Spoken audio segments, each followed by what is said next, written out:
السلام علیکم ورحمۃ اللہ وبرکاتہ۔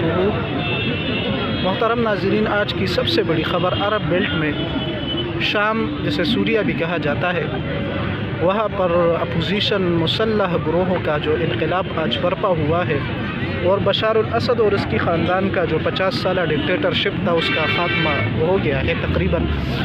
تو اس سے بہت امید کی خبریں آ رہی ہیں اور میں شام کے جو مسلح گروہوں کے سربراہ ابو محمد الجولانی صاحب کو اور اس طرح سے ان کے جو تمام اتحادی ہیں ان کو ایک خراج تحسین پیش کرتا ہوں، اور وہ اس بات پر کہ جب وہ لوگ انہوں نے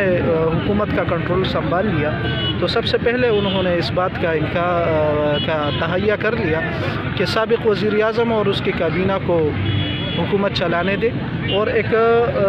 پرامن طریقے سے اور جمہوری طریقے سے ایک نئی حکومت کی تشکیل تک سابق وزیر اعظم جو جیلانی صاحب ہے وہی معاملات سنبھالتے رہیں گے۔ اس طرح سے جو اور بھی لوگوں کو عام معافی دی گئی ہے، اور شام میں آج ملاؤں کے اذان کے بجائے مجاہدین کی اذانیں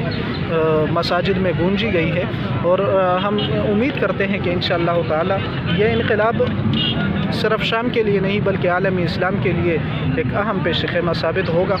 اور اس سے دوسرے عرب ممالک میں بھی انشاءاللہ تعالی وہ لوگ بھی ان کے لیے بھی ایک شاہ کلید بنے گا اور ان کے لیے بھی ایک رول ماڈل بنے گا، اور انشاءاللہ تعالی ایک انقلاب جو سرزمین عرب سے اٹھے گا اور جس سے انشاءاللہ تعالی بیت المقدس کی بھی فتح ہوگی اور اسلام کی سربلندی بھی ہوگی۔ ہم اللہ تعالیٰ سے دعا ہے کہ شام